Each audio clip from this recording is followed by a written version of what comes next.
The pre-med timeline is very intensive, and it has a lot of information, so stay tuned for that. All right, so we'll get started.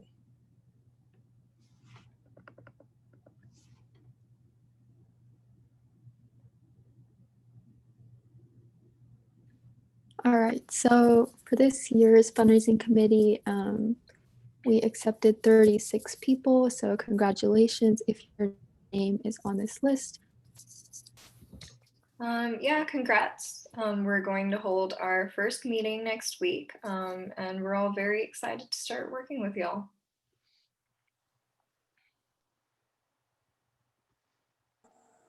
So congratulations to our MD Member of the Month, Aurora Rochin. Aurora went above and beyond in raising awareness on a current issue which lies parallel to our theme of the month, refugees. Her passion and willingness to speak out on an issue very much relevant in medical practice encouraged others to chime in. She has set a great example for others as she truly embodied our core values of philanthropy, service, and leadership. As MD Member of the Month, Aurora and future MD Members of the Month will be rewarded 10 MD points, a $10 Starbucks gift card, recognition on social media and in our general meetings, and it improves your chances at becoming an officer or things like civic.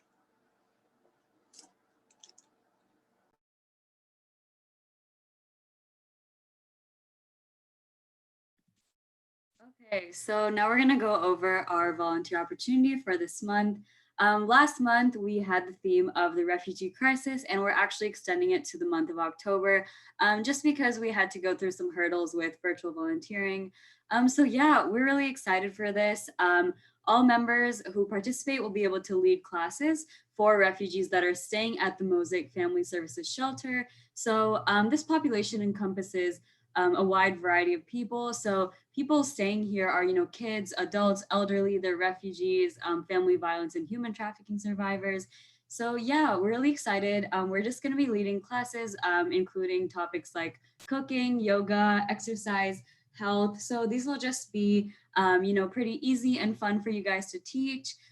So recently we had an orientation. If you guys emailed Rachel Lerberg from Mosaic Services, then you already did that step. There will be one more orientation on October 5th. So please make sure to email her ASAP so that you can attend that. And once you attend orientation, you will do a background check and only then can you volunteer. So some people have been asking us, when will I be cleared? So the background checks are still going on this week. And after this week, we will send you guys a Google form for those of you who have completed both steps. And we will try to organize and see which classes you would like to teach. So this will be each class that you teach, you will receive 3 MD points. Also, just a quick update on our Reading Partners North Texas opportunity for our students. Even though we don't have a slide up for that, I just want to mention that we have about 15 students who signed up so far. I'm actually going to close the sign-in in about, I think by this weekend. And then after that, I'm going to give all the names to the coordinator from that program. And we'll have a group orientation set up within a week or maybe 2 weeks. And we'll let you know by updates on the general group meet as well as emails. So just be on the lookout for that.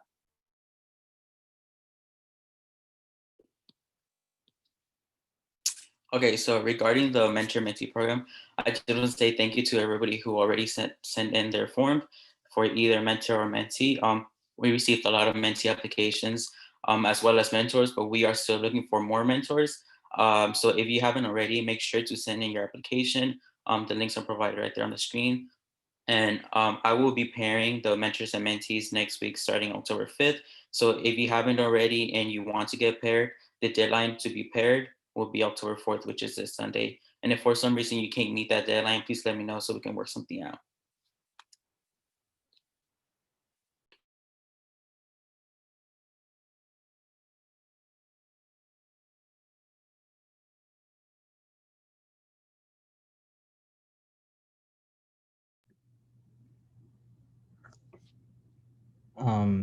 Fatima, can you go back a slide?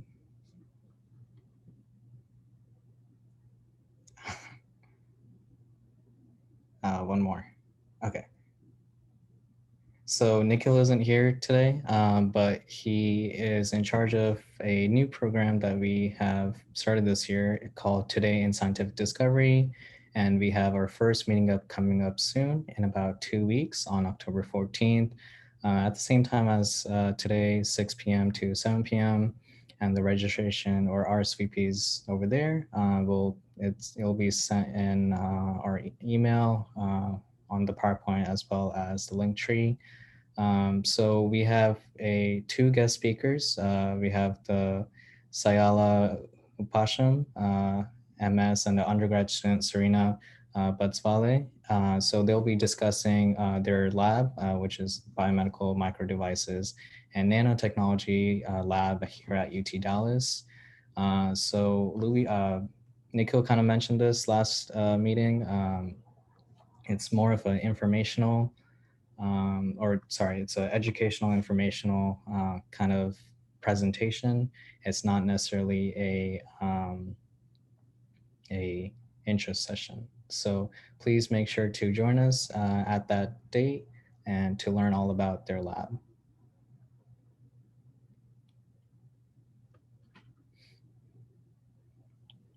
All right, so our MCAT workshops, I advertised for MCAT workshops in our first general meeting. Just as a brief introduction again, for those of you who didn't catch that, these are monthly 1-hour workshops that seek to discuss the MCAT and every little aspect that we can talk about the MCAT. And our goal is to guide our members as they continue to prepare or begin to prepare for this exam that all pre-meds have to take.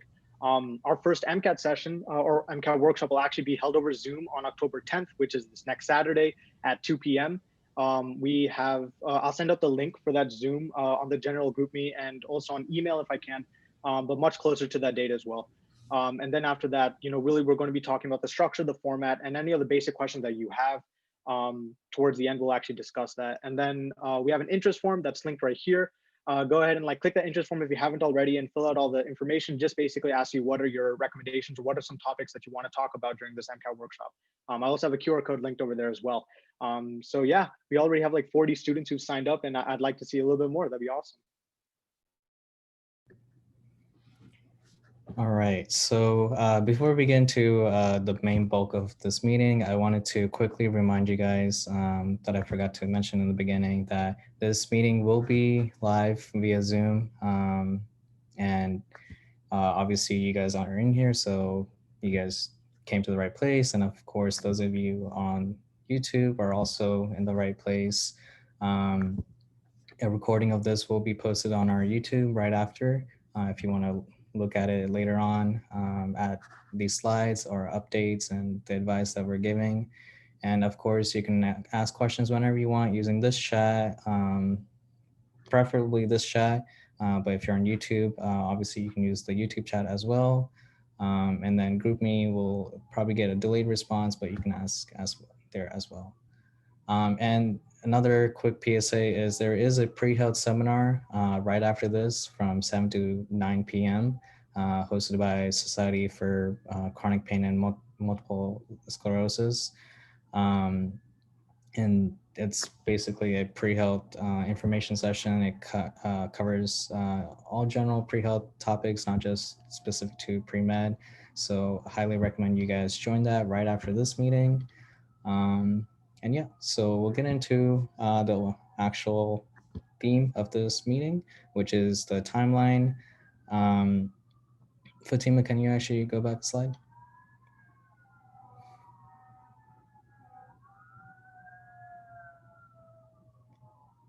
Right, so I just wanted to quickly preface that this timeline is not the end all be all. These are just advice from AMC and things that us as molding doctors kind of tweaked over the years. This is kind of, you go semester by semester on what to do and advice that you should start in each part of your application. For example, when to start asking for rec letters, when to start studying for MCAT, stuff like that. So although we give you this timeline and a guide to follow throughout your undergrad, don't feel like just because you didn't do that this semester that you're falling behind or you're not ahead of the curve. or it's too late. So don't get discouraged by that. This is just simply to make sure you're not missing out on anything, and to make sure you're doing it in a timely manner and not rushing everything in your junior year when you apply. Okay, so we can move on. So a quick COVID update. The following timeline was based before COVID. So there will be some things that you're not able to do, such as like shadowing. There's very limited opportunities out there, of course, but don't let that discourage you from still doing whatever you can at home, whether that's virtual or something non-related to volunteering, shadowing. There's lots of virtual scribing places, virtual volunteering opportunities that are popping up every day. So definitely keep an eye out for that, but don't feel like I know it's common to get anxious that you're not doing anything, and you might hear a few friends getting that rare opportunity of actually finding something with a family friend or previously with their work. So that's okay. Everyone has their own pace. There's still other things that you can do. So on the flip side, you can use this time to learn about your degree, your medical field, or the medical field and medical schools. In Texas, there's more than 10. That's going to be quite a lot to research. So definitely utilize this time and not put it off in junior year. Okay, it's already been about 6 months in quarantine, so a lot could have happened in those months. And I also want you guys to take this time to really focus on your classes, especially because you have less distractions. You can also start writing your personal statement if you're around that time. And keep a Excel sheet of your pre-med timeline and log your hours, what you have been doing so far, what you plan on doing. So all of that you can do right at home. Just because it's COVID does not mean you have an excuse to not do anything. While med schools understand you are limited, that does not mean you have a free pass to just chill. Okay.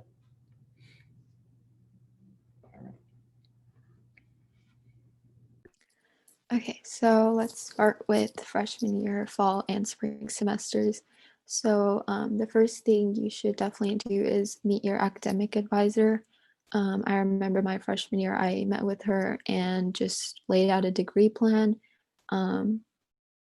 It's also really important if you're planning on minoring in something, or especially if you're like not on a traditional pre-med path, in the sense that, you might want to take a gap year, or maybe you're not majoring in like a life science. So to make sure you get all your pre-med requirements in, definitely meet with them and make a rough degree plan.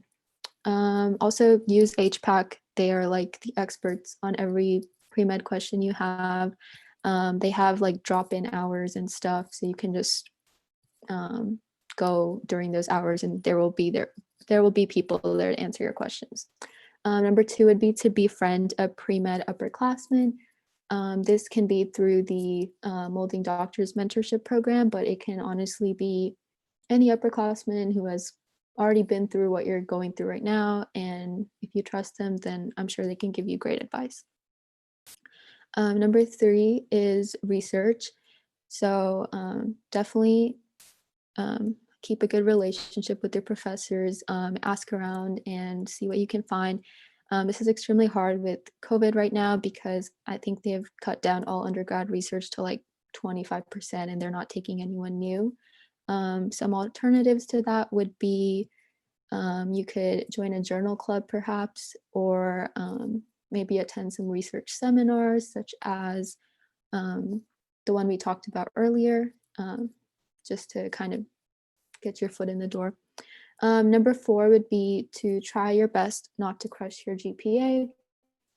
I know that's easier said than done. And this is applicable to all years, but it's good to start developing good study habits and figuring out what works for you your freshman year.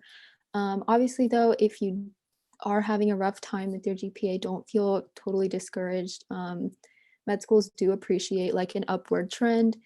So if you can show that you're getting better, then that's totally fine as well. But ideally, you can do good all 4 years. Number 5 would be to attend any pre-medical conferences or seminars, just to learn more about the field.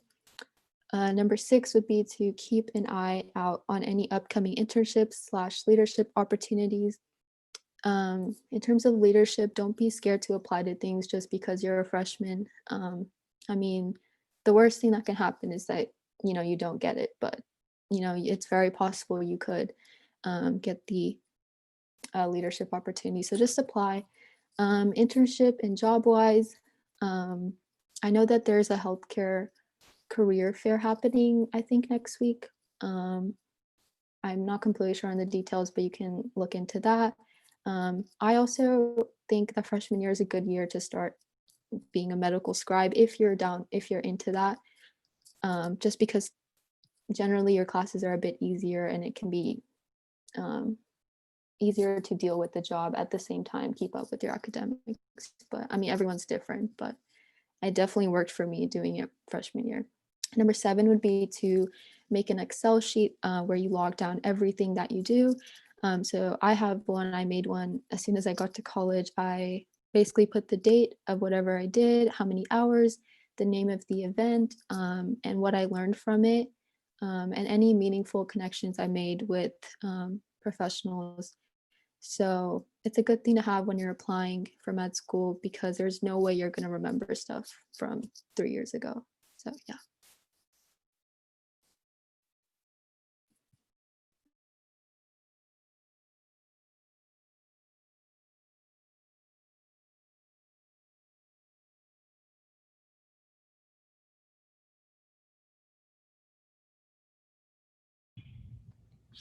All right. For the summer of freshman year, it's the best time to look for internships, work, or volunteering opportunities since your classes are not as intense. And this is the time that you can get ahead and started to get more, oh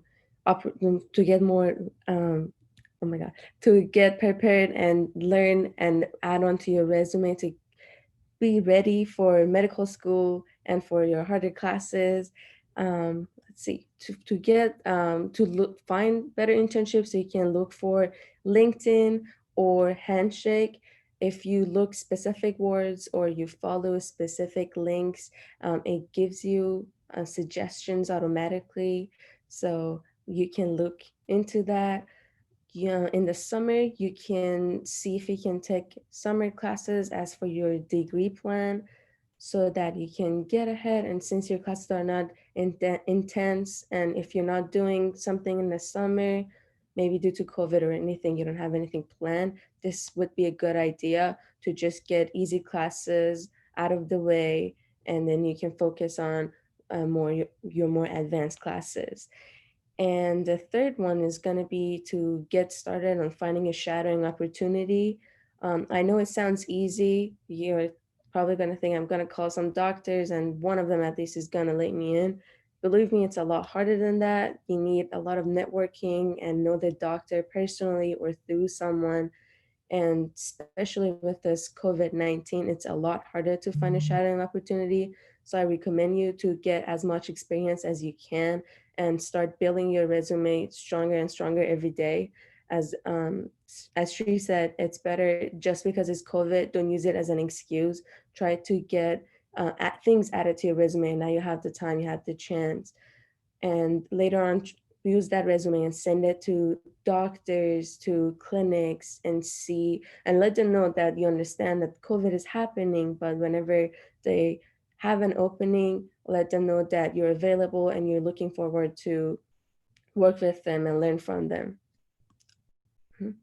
And also, whenever you go to shadowing, I recommend you bring a notebook with yourself and just take note and write down anything you hear from medication or diagnosis or anything. That's going to help you a lot later on, even medical terminology.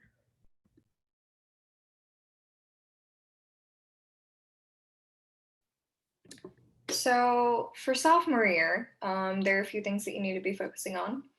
The first thing is to try to get into a research lab, which, as we've already covered, is a little bit difficult in terms of the pandemic. But try to see if you can get any sort of opportunity like this. If it's not necessarily a research lab, because that's difficult, try to work on clinical experience, basically extracurriculars. Focus on one thing that you want to be committed to and follow through with that at the beginning. If you want to kind of experiment with a few different options just to see what you're interested in, that's fine. But yeah, try all the tips to kind of get into research during a pandemic, even though it's a little difficult right now, but nothing to be too stressed about. Second, this is very important, get to know your professors and upperclassmen, as we've already talked about. It's very important, not only for the classes themselves, because obviously your professors are the ones who are grading your exams and quizzes and assignments and things. So, be nice to them, be polite, build a relationship with them. But also because you are going to be needing those letters of recommendation when you go to med school. And if you have a relationship with your professors, you'll be able to get a very personal letter of rec, which is going to help you stand out. And upperclassmen are always very helpful in any year to help you kind of guide you through anything that you're struggling with, anything that you need advice with, because we all go through the same stuff, and it's nice to have somebody to kind of ask questions to. I know it definitely helped me. And pursue those leadership opportunities that you had an eye on in freshman year. Like maybe you're thinking about running for a molding doctor's position, or any other extracurricular that you've been involved in freshman year as a member, and you thought, oh, I really like this organization, I would like to contribute to it, I would like to lead it. Go for it. Just apply, do your best, go for it. Yeah. Besides that, stay in touch with your advisors. I highly recommend making a tentative 4-year plan. Go over your degree plan, your pre-med requirements. Make like a tentative schedule of when you want to take what classes, when you want to take your MCAT, do particular extracurriculars like research, clinical experience. And if you have like that tentative schedule, you feel a lot more organized, and like you're not rushing near the end to kind of scramble and get things taken care of to fulfill your major requirements or minor requirements. So your advisors are a good resource to start to kind of give you somewhat of an idea of what you need to be doing to fill out this 4-year degree plan, or 3-year, how many ever years you want to take. And other resources are online. We have all of the core curriculum, major requirement, classes requirements, all online on the UT Dallas website. And obviously see if you can fit any unique classes, just fun classes that you're interested in, because if you keep doing all the basic pre-med classes, you might get a little bored. So do whatever you're interested in, see if you're able to fit that in. And that's why that 4-year plan would be helpful. Lastly, just basically do everything that you planned on doing freshman year, but this time seriously, because in freshman year, you're adjusting to getting into college, and it's going to be difficult. And all of these things that you have in mind might get a little sidetracked, and that's completely okay. As long as they're in the back of your mind, now is the time to execute those things, get involved in all of those things. Yeah, that is sophomore year. All right, before we move on, I quickly wanted to give you guys a little bit of my experience. In freshman year, like I'll be honest, like I was pre-med, but the most like pre-med thing I did was I volunteered at Medical City Plano and just went to the molding doctors general meetings. That's all I did. I was kind of aloof in freshman year, but sophomore year, that fall semester, that was probably my most important semester to determine like the rest of my undergrad and like the direction I took.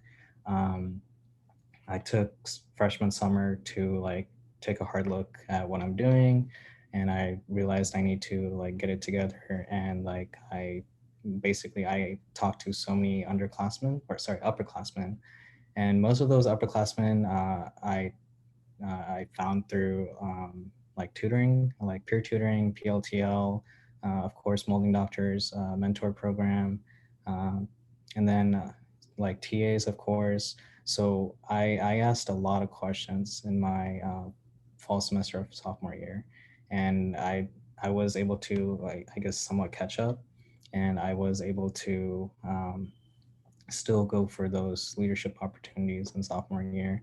So I really believe sophomore year is very important because freshman year doesn't really go as planned as most people think. Medical schools know that. But it's how you turn it around and show growth from mistakes that you made in freshman year is super important. Um, so yeah, just something to think about if you're a freshman now, or if you're a sophomore now. Um, but yeah, okay.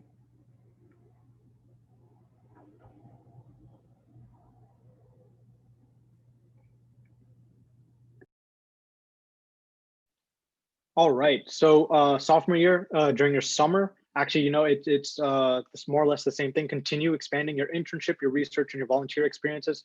Something I will add on is it's really important to show like continuity when it comes to these volunteer experiences, especially if you're super passionate about it.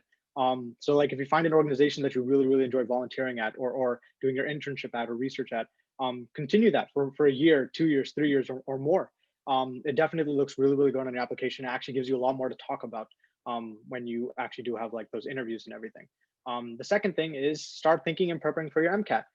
So traditionally, a lot of students take their MCAT their junior year. And if you are planning on doing that, of course, you kind of want to start looking into how to start preparing for the MCAT, what the MCAT actually is during your sophomore year summer, or the summer right before that junior year. If you want to take an MCAT in the fall, which I believe the last date is sometime in September, you definitely have to start preparing for it in the summer. And we actually recommend taking a prep course, or actually developing a schedule where you can start studying this MCAT prep material on your own. And we'll talk more about that in our MCAT workshops, especially this one coming up next Saturday. A great resource if you're just starting out, like trying to understand what the MCAT is, how it's supposed to be structured, all the details of the timing and how to schedule. We recommend visiting aamc.org. There's a webpage /MCAT. Check that out. It has all the details you need to know.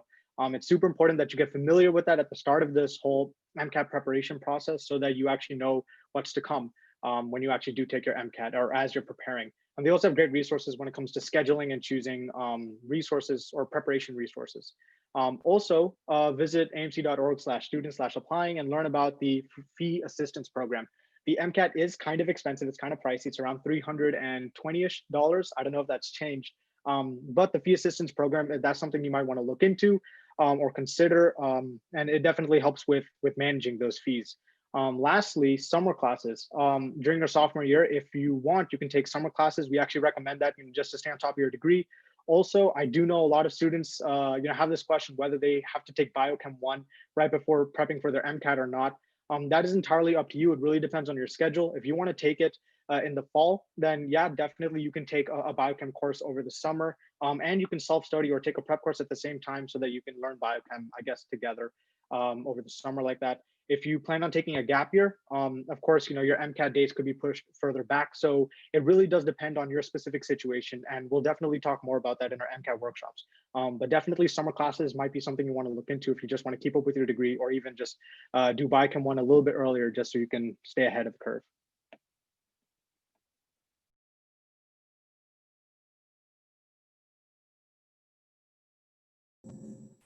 All right, for junior year, the first thing is you want to have a good relationship with your pre-health advisor. You always want to keep talking to them, keep meeting up with them whenever you can. For number 2, you always want to also fortify your relationships with your professors.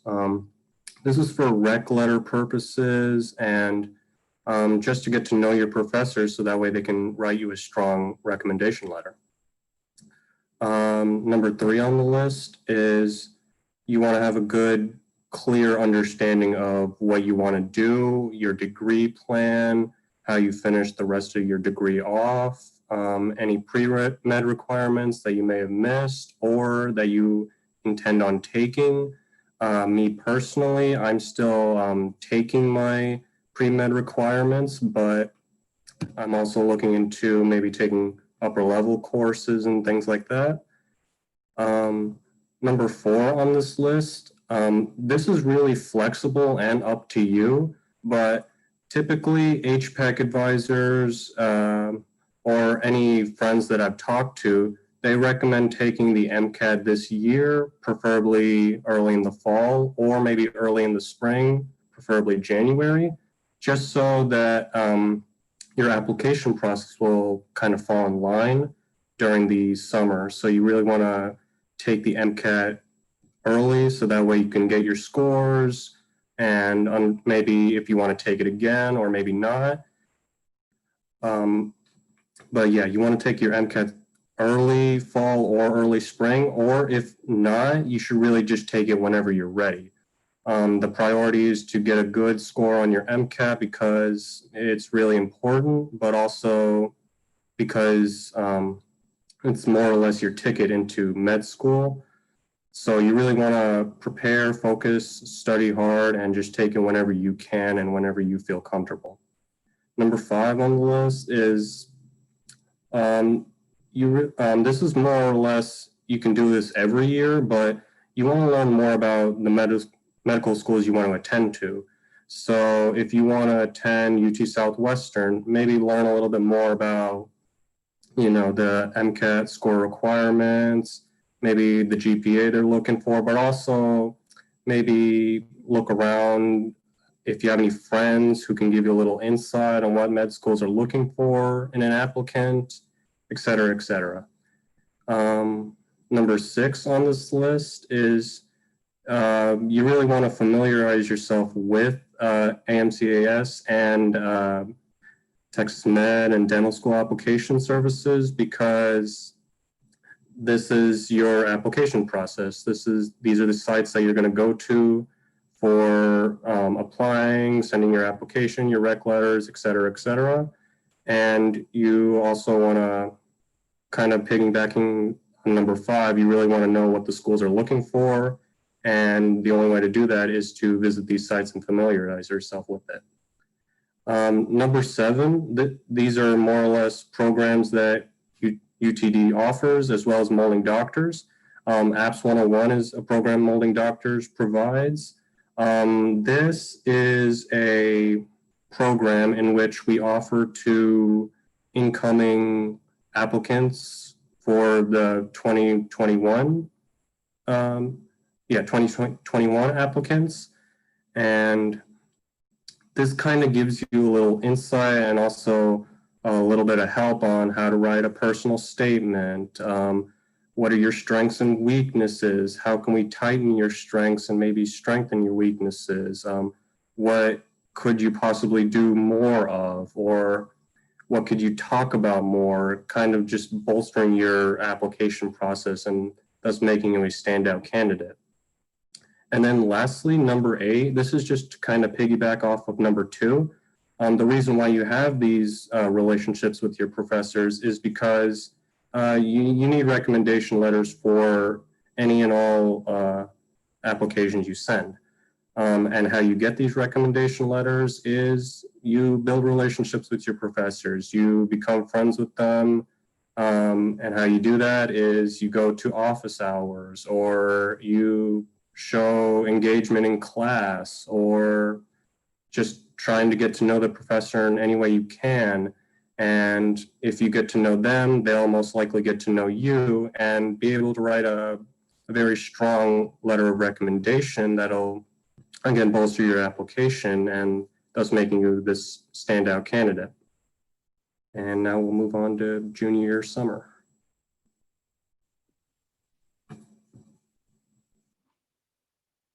Okay, so for your summary, after your junior year. This is if you're following the traditional path. This is where you're going to be applying. So you're going to need to already by this point have your personal statement ready. So whenever the application opens, you have everything ready and you're able to send in early, as well as your secondary applications. So while the prompts are not going to be exactly worded the same, they're going to have the same similarity between years. So you can still now as a freshman or any other year can look at those prompts that are going to be asked for you and write your personal statement before the application opens. Also, this is going to be a good time to decide whether or not you're going to be applying traditional or going to be taking a gap year or do post-bac, as well as finding ways to, even if you are applying, make sure to stay on top of stuff. So don't just stop doing research or volunteering or shadowing just because you're already applying. Make sure to still continue to do that stuff.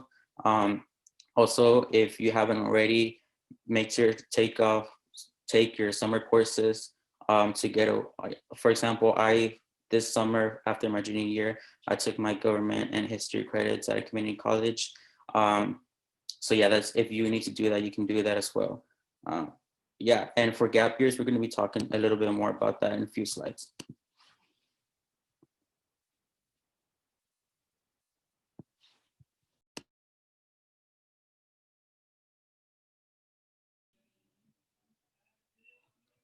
Hey everyone, so for your senior year, fall and spring, you want to finish off your degree. So pretty much to see what classes you have left to take, you can talk to your advisor about this.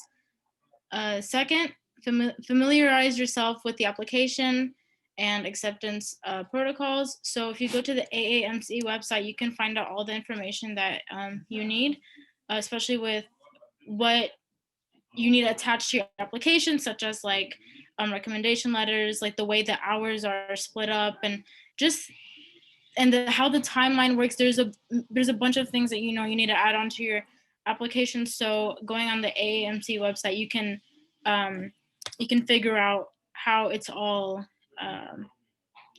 set up. So 3, prepare for and attend your interviews and med school visits. So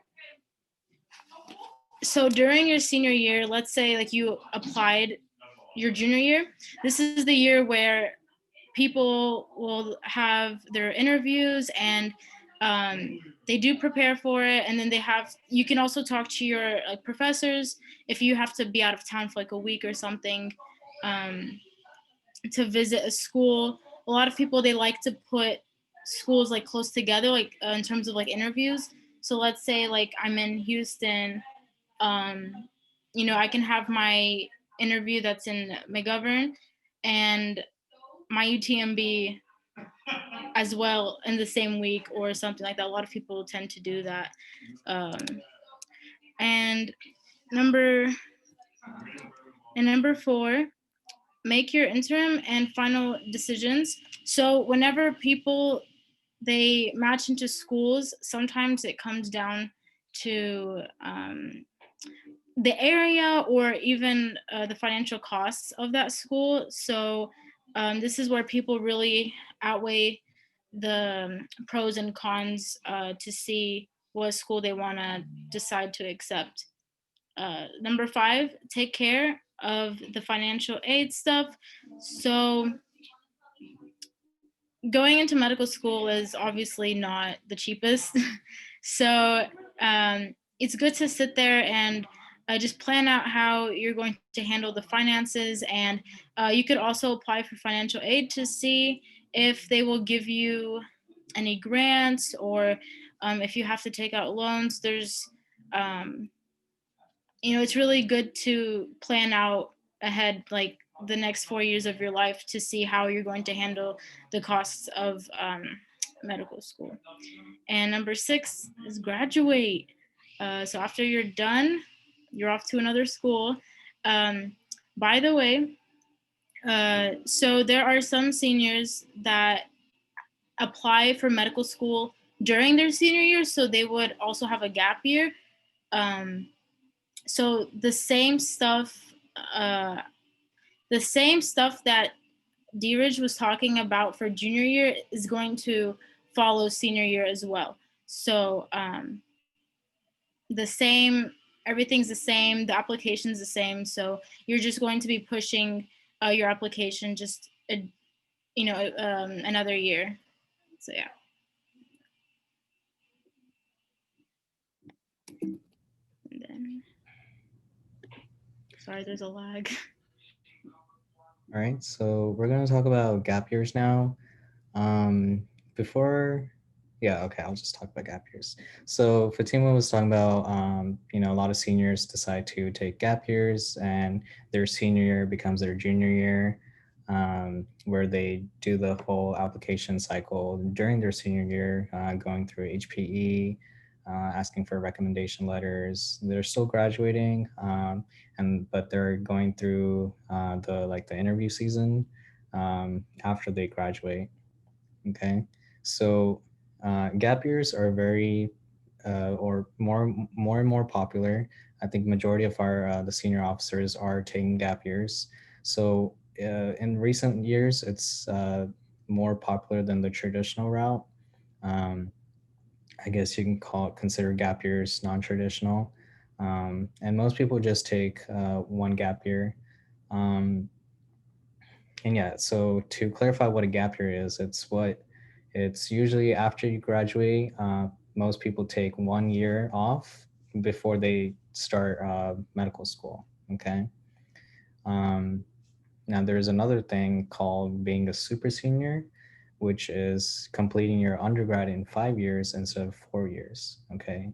And the benefits, or I guess the reasons for doing this is to take extra classes, to add on a minor, to continue staying with your undergrad school, to seek out leadership positions or other opportunities.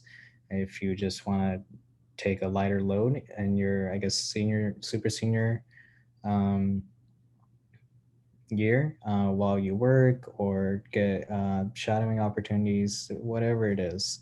Um, some people decide to push back their graduation.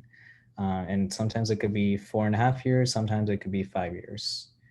And I see a question. We'll get to that right after I'm done with this slide. So hold on to your questions. So like I said, majority of the people take one gap year, but it's if you take 2 or 3 even, that's completely fine. I've met people who have done that and they were just as successful as they are from taking one gap year or not even taking any gap years. Okay. Regardless of what you do, it's your route and you have to make that decision on your own. Don't base yourself on others. Don't especially don't think like I'm wasting or I'm giving away essentially a whole year of salary, like when you eventually become a doctor.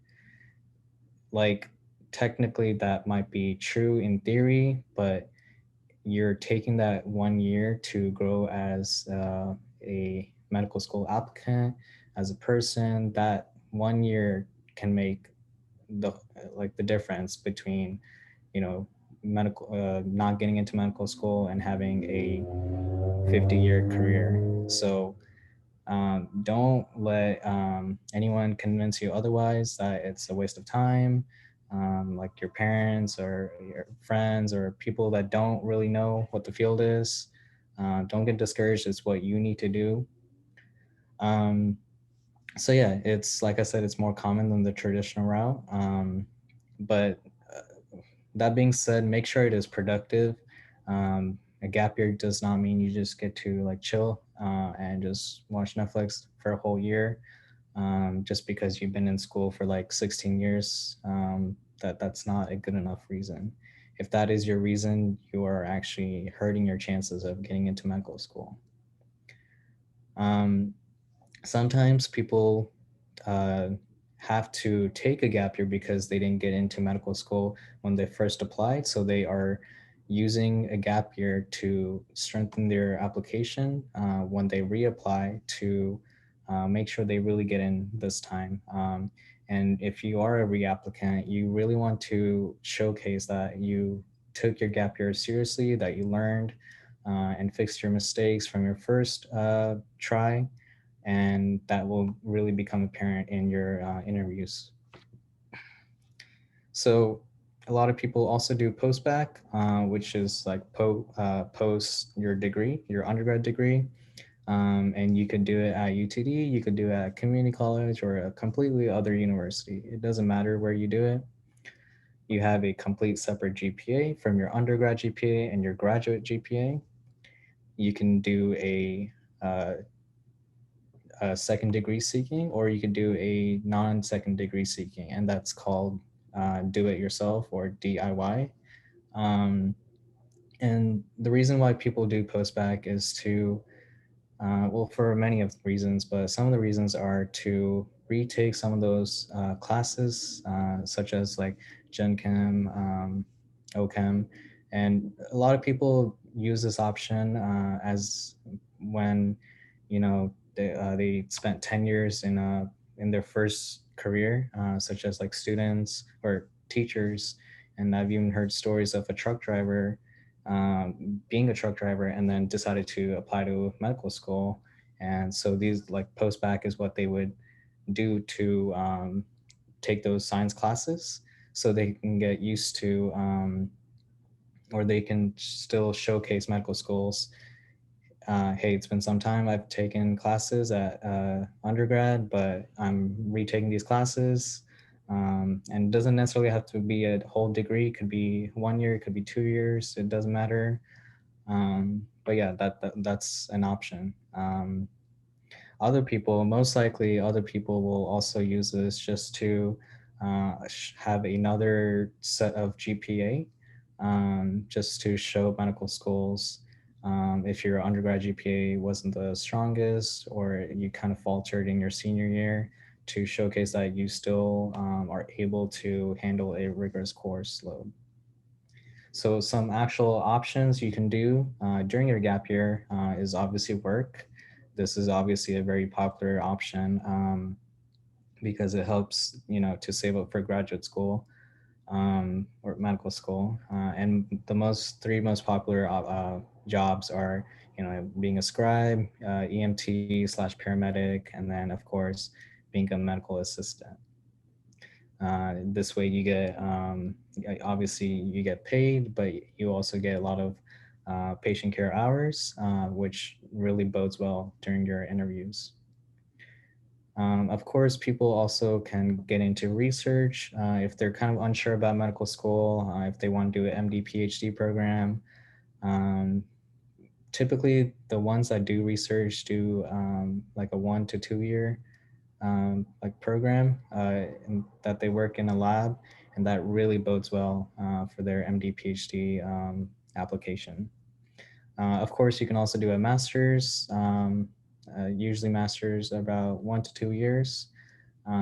Again, master's is a separate GPA from your undergrad, so it also, if you do really well in your master's, that looks really good. And of course, obviously, you can increase your patient hours if the reason for doing a gap year is you focus too much on your grades, but then you realize you've literally never shadowed ever, or you have like 6 volunteering hours from like 2 weekends with Mullen doctors. Like that won't cut it.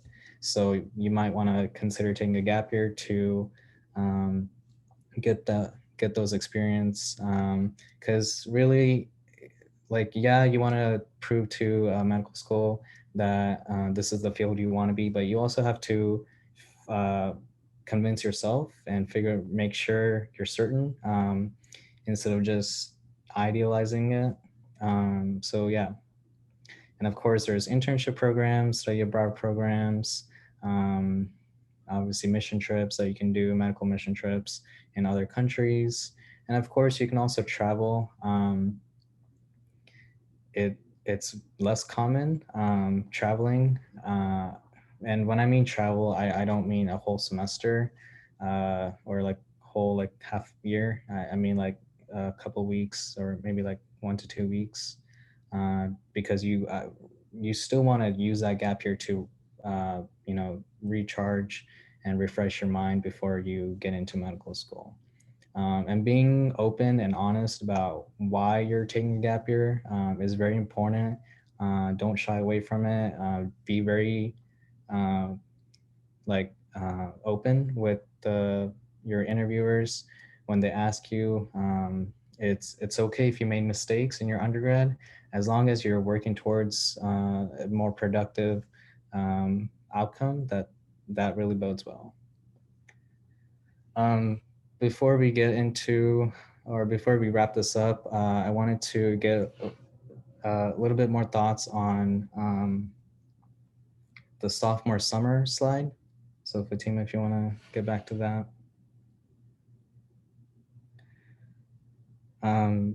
I feel like sophomore summer is probably the most like controversial semester because there's so much difference in the pathways a lot of students take.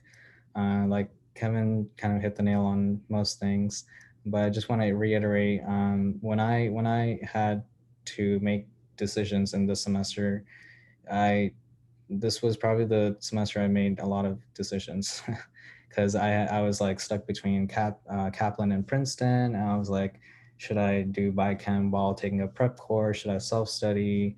Should I take my MCAT in August versus January? So those decisions really are important, and it really makes a huge difference.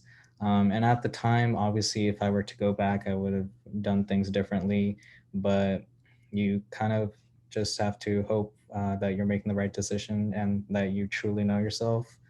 Um, but yeah, and junior year is also very important for reasons Steerage mentioned already.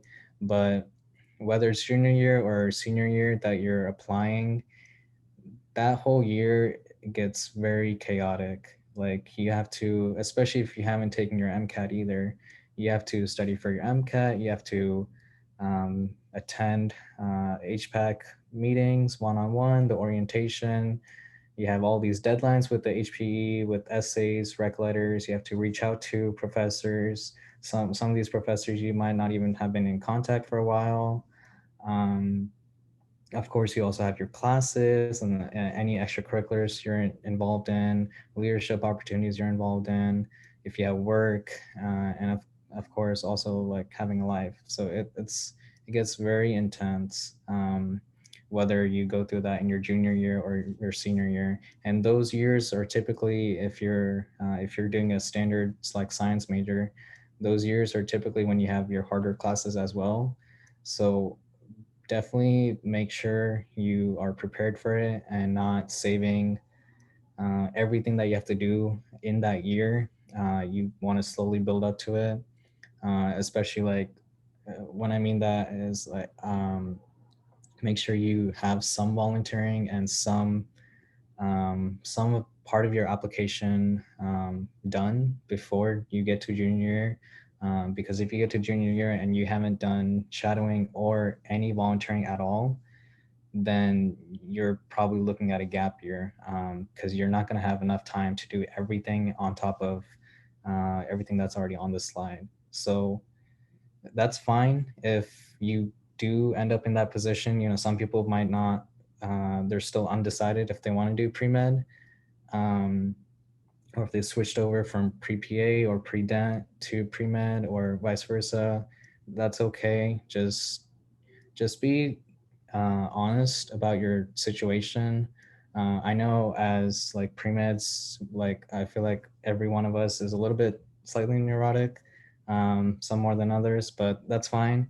But you have to really be honest with yourself about your position. It might hurt to see your position, but that's okay. Just take your time on sticking with your path. It's okay if you have to take a gap year or two gap years, even if you have to delay your graduation by a semester. It's not the best feeling that you're not graduating with your friends, or you see your other friends, you know, going and getting into med school. That's fine. Um, your timeline is completely different from everyone else's timeline. Okay. Does any of the other officers have any other things to add on any of the years?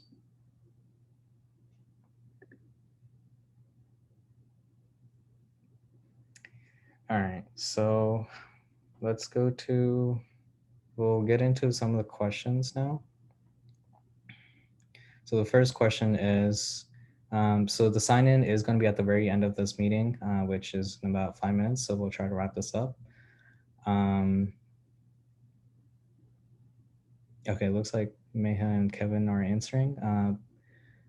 But yes, so quick reminder, there is our contact. Fatima, you're going to talk about it.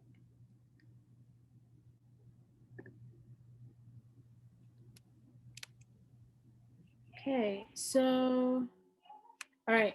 Yeah, so this is where you can contact us. There's honestly so many different ways. You could always email us. We do have a website, moldingdoctors.com. You can literally find out so much information on there. You can check your MD points. You can see what volunteer opportunities we're having and so much more. We do have a Remind 101. So sometimes we can send out reminders. So it's nice to subscribe to that. And we do have Molding Doctors on Facebook. We do post our updates on there, as well as our Instagram, which is UTD Molding Doctors. We're very active on all of our social medias, so you could always follow us, or yeah, just follow us. And we do have most of our updates on there as well.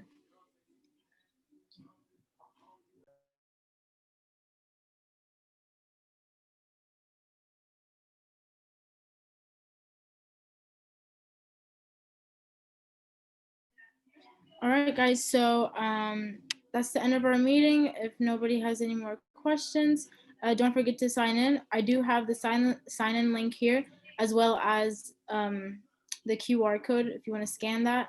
Dues and t-shirts are $10 each. You can pay through Venmo or PayPal. You can double check your MD points on moldingdoctors.com. We will be sending a recap email later this week, so stay tuned for that. Our next MD meeting is going to be on the 22nd. It will be here on Zoom and YouTube as well, and it's going to be the same time at 6 p.m. All right, so thanks for coming, everyone. Don't forget to sign in. I will stick around for a few minutes. Don't forget, there is a pre-health seminar that I sent in the general group me chat. If you guys want to get more information on other pre-health stuff, I will kind of also be going over the timeline over there as well. So someone asked, can you explain the HPE process and what it is? So it stands for Health Professions Evaluation. Basically, the faculty advisors for pre-health, they're called HPAC. They you meet up with them regularly, and they kind of go through basically your application. You're filling out the application is called your bioform. On your bioform, there's all your activities, and then you have your essays and rec letters. So they kind of help guide you through the entire process and give you kind of deadlines to make sure you're not scrambling when the application opens up. And you also get the chance for them to write you a committee letter, which looks really good, kind of putting a bow on top of all of your rec letters. Okay, and that's something you only go through when you're actually applying. So junior year, if you're not taking a gap year, senior year, if you are taking a gap year. And yes, you do have an assigned HPAC advisor when you go through the HP process. I believe it's random. But throughout your entire undergrad, you can talk to any advisor. I believe maybe if you request or email them, they might consider you assigning you, but yeah. Okay, any other questions? You can use the chat, or you can turn on your mic if you want.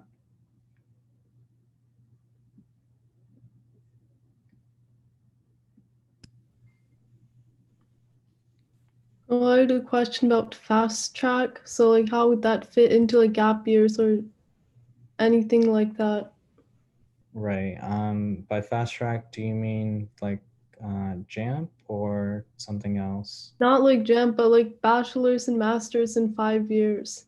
UTD has it. Okay.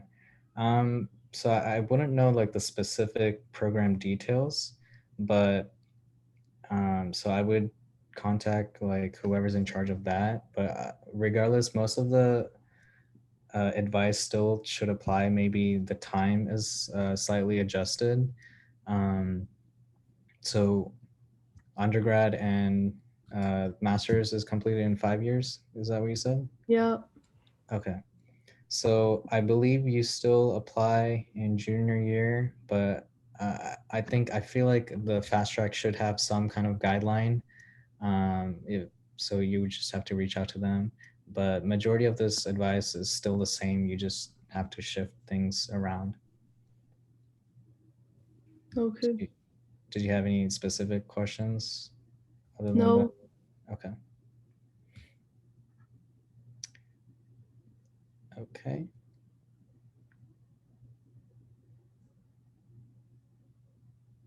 Yeah, of course. Thanks everyone for coming. We're happy to answer all of your questions. And of course, don't forget to sign in. This PowerPoint will be posted in our recap email on Monday. Um, Obviously, it's being recorded on YouTube, so it should be posted immediately right after we end this. So if you want to go through the entire thing, now, a year from now, it doesn't matter. It's always available for you guys. So I highly, highly recommend you guys keep that Excel sheet that Radha was talking about. Like, that's probably super important because 4 years, you do a lot of things and you will forget.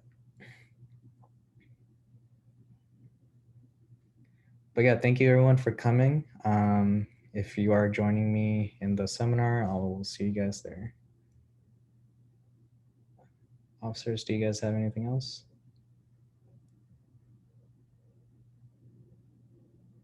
Okay. If not, we'll end it here.